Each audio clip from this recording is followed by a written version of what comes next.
What's up, everybody? Welcome back to the channel. I'm Lauren. You're watching The Valentines, where we cover all things homegrown and homemade here on our little homestead by the bay. And today I am showing you how to make pumpkin pie from scratch that you can make ahead and freeze for Thanksgiving. The holidays are coming up, and pumpkin pie, I hope to show you in this video, is so easy to make yourself. And when you do, you realize the benefits of controlling all the ingredients yourself, choosing more healthful and organic ingredients for your family, as well as saving some money by doing it yourself. So throughout this video, I'm going to show you how to make the crust from scratch and how to put together the pies. And I think you're going to find that it's so simple. So here's what you're going to need for the crust. 2.5 cups of all-purpose flour divided, 1 tablespoon of sugar, 2 sticks or 1 cup of very cold butter, and then 5 to 7 tablespoons of ice water. You're going to start by using a food processor. You don't have to use a food processor. You can also use a biscuit cutter or a fork to cut the butter into the flour, but a food processor just makes it so much easier. I'm adding only half of the flour in at first, and then to that I'm going to go ahead and add the tablespoon of sugar. Now, then you're going to want to cut your cold butter. And the butter should be as cold as possible. So you just want to pull it out of the fridge right before you use it. And cut it into about half tablespoon chunks. From there, it's so easy peasy. You're just going to add all of the butter to the flour and sugar, and you just start pulsing. And you're just going to use the pulse on your food processor just until it comes together like a crumble. And what you're looking for is to have kind of pea-sized crumbles of butter like you see here. That's when you know that you are ready to proceed and add in the rest of the flour. From there, you're going to continue to pulse as you add the ice cold water, just 1 tablespoon at a time. It's going to take somewhere around 5 to 7 tablespoons of water until it just comes together to a dough. In fact, this dough is actually a tiny bit too wet, but it worked out. From there, you're going to turn the contents of the food processor out onto a surface. You can use a little bit of additional flour so it won't stick to your hand. And you just want to bring it together into one solid ball. And then you're going to divide it into 2 equal portions. So you can use this as a bottom crust for 2 different pies, or you would have a bottom and a top crust for 1 pie. What I love about this is it's so easy to make ahead, and I'll usually make about 4 to 6 pie crusts at one time for the holidays, and then wrap them individually. If I'm going to use them within the week, I just put them in the fridge, but any extras can be put into the freezer and thawed for whenever you are ready to use them. And I've got 2 of my pie crusts here, which have been in the fridge. This is what I love about these pie crusts. They're so easy to make in advance, and you can freeze them or just keep them in the fridge until you're ready to use them. So I've also got 2 aluminum pie pans. These are disposable. Because I'm going to be freezing my pies, I don't want to make them in my nice ceramic pie dishes. So I'm going to do them in these because I don't want those to get frozen and then more brittle and more prone to breaking, getting transported in and out of the deep freezer. So what I'm going to do first is just go ahead and roll out these pie crusts. I did take these out of the fridge about 30 minutes ago so they could soften up enough to work with. Because they are butter pie crusts, they're going to be hard right when you take them out. So I'm just putting enough flour down so this is not going to stick to the counter. And we're going to roll them out.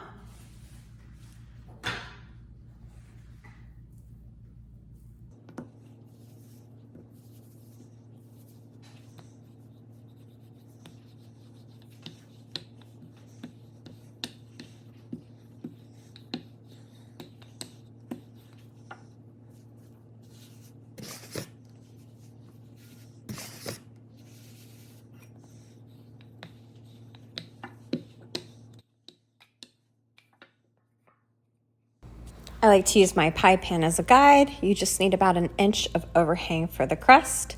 And the rolling pin is really helpful to kind of pick it up, to move it and position it into the pie pan.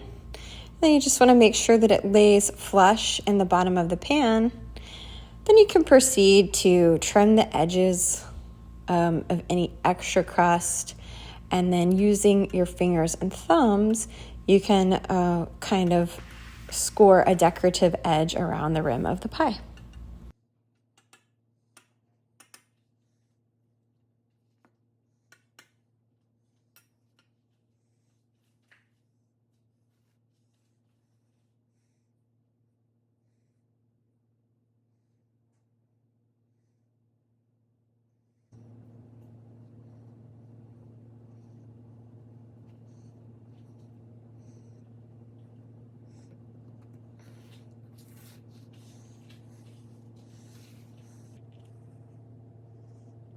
So my beautiful completed pie crusts are going to go back into the fridge because the name of the game with pie crust is keeping them cold. We want them to be as cold as possible before we fill them and put them in the oven. I'm also going to take this opportunity to preheat the oven to 425 degrees Fahrenheit. If that seems a little high to you, don't worry. We're actually just going to cook these pies for the first about 15 minutes at that temperature, and then we're going to lower it down to 350 later. Okay, moving on to the filling. And please note that the recipe that I'm going to have linked, that I will have listed in the description below, is for one pie. I am making 2 pies, so I am doubling what you're going to be seeing listed below. So to begin with, we're going to do 4 eggs. I always like to have a small bowl available for items that are going to go into my compost. Now, one thing is, I do believe that it's much easier to start with the eggs. That's because you're going to want to whip these up and beat them very well. And it's so much easier to get the other ingredients in after that if you start with beating the eggs. So, in this case, the order of operations can be a big help to you. So I've got 4 eggs in here, and I'm just going to beat them really well.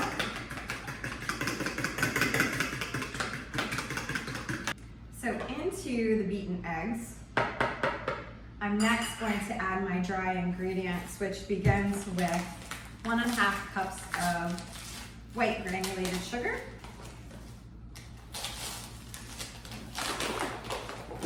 again, this is for 2 pies.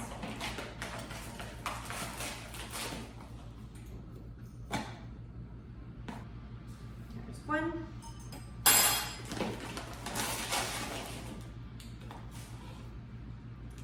And 1/2. So go ahead and beat the egg and the sugar together. This is going to help the rest of it come together a lot more smoothly. Pumpkin pie is surprisingly simple, guys. There's not a lot of ingredients, and that's why I really like to make it myself, because I'm using organic eggs, organic pumpkin. I've made the crust, I use organic butter in the crust. I'm controlling the ingredients, and there's not any preservatives or chemicals in it. So because it's so easy to make and make ahead and freeze, it's just so much better for you and your family.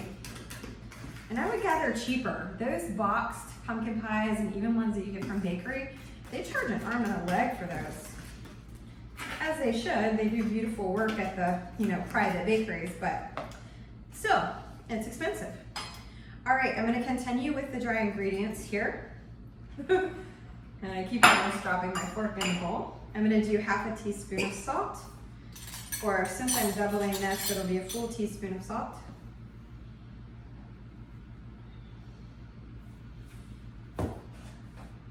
I'm gonna be doing 2.5 teaspoons of my pumpkin pie spice. I make this and sell it at my market table. It includes cinnamon, ginger, nutmeg, and clove. If you don't have a pumpkin pie spice on hand, just do 2 to 3 teaspoons of those similar ingredients, some cinnamon, nutmeg. you know, I like a decent amount of spice in it. So actually, forgetting that I'm doubling this, I'm doing 4 total teaspoons of my pumpkin pie spice. There we go. Next ingredient. Oh, that's it for the dry ingredients. So we'll whip that in. The pumpkin pie spice smells so good, guys. Every year I look forward to selling it at my market table because it's just one of those things that signifies fall and the holidays. Now we're going to add in 2 cans of pumpkin puree. So not pumpkin pie filling, but pumpkin puree. I've got 2 cans of organic pumpkin. These are 15-ounce cans.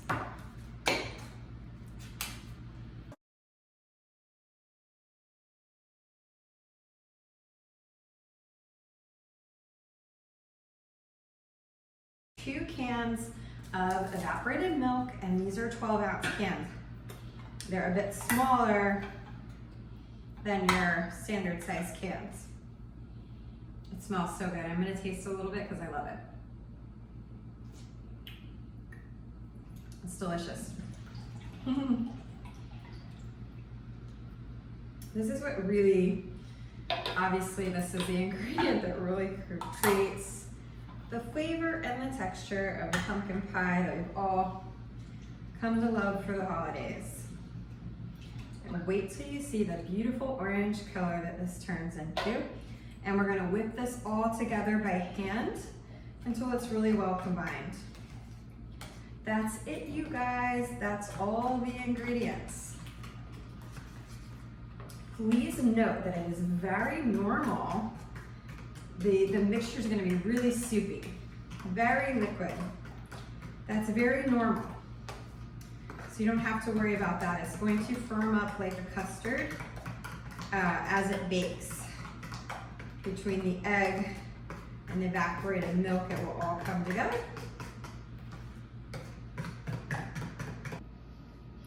So would you look at the beautiful orange color of this batter and see it's very soupy, like I said. That's okay. It's not gonna be like other types of batters that you've made. Okay, I'm taking my 2 chilled pie crusts back out of the fridge. I'm gonna poke holes in the bottom with a fork. This just prevents air bubbles from pushing up from the bottom. That should be good on each one of these. I am not pre-baking these pie crusts. This recipe does not call for that.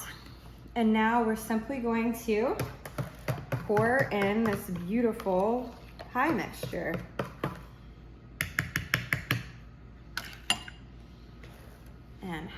And half completely.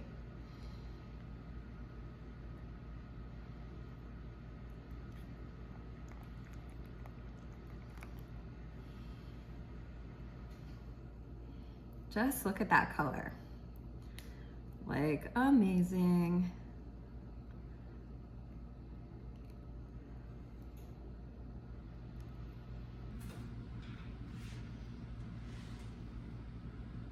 Ooh. Oh my gosh, they're so full. I almost didn't make it with that one. They just fit on the cookie sheet when placed in separate diagonal corners. And again, we're just gonna bake this at 425 for only 15 minutes. At that point, we're going to actually cover the outer edge of the crust with aluminum foil, or if you have a pie shield. I don't have a pie shield, so I'm gonna use foil, and that's gonna keep the outer side of the crust from burning. I know that's happened so many times in the past, and it ruins a crust. So at that point, then we'll turn it down to 350 and bake it for about another 40 minutes. Another thing that you can do to avoid burning your crust is to put it on a lower rack in the oven. So I really hope I can get these in without spilling, guys.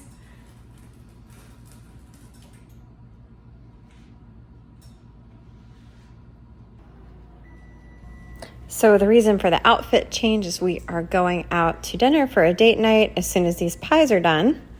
And at this point, it's been 15 minutes, and I'm lowering the temperature to 350, and I'm very carefully taking these out in order to put a shield of aluminum foil around the outer edge of the pie crust. They're already looking so beautiful. So I just took foil strips to do this, and I actually found this to be quite difficult, especially since they were already hot. So I think in the future, I would start with the shield on, take them off for the last few minutes, or I would just purchase a pie shield and make it a lot easier. So I'm going to put that on my Amazon wish list for future purchases, and now they are going back in the oven. All right, guys. That is a wrap on these pies. They baked for a total of about 55 minutes. What you want to look for is that they're still a little jiggly in the middle, but they don't look wet at all. And these look really good. And so all I'm going to do is let them cool all the way down to room temperature. And then I'm going to freeze these. And all we have to do is thaw them and top them with whipped cream for Thanksgiving. And my little one here in the mason jar, my experimental one, look how much it fluffed up. So we'll have that for dessert tonight, and it will be really good. I may even put some of the chocolate bourbon sauce that we can in our last video on this. So I'll link that below if you guys are interested in more of these homemade recipes. Whoops. But yep, now it's just going to cool to room temperature. I really appreciate you guys watching along and for being here on my channel. Now that you know how very easy it is to make pumpkin pie, I hope you'll consider making your own, since you can select the ingredients and so much better for you and your family. And thanks again. Please subscribe for more videos like this, and I'll see you on the next one.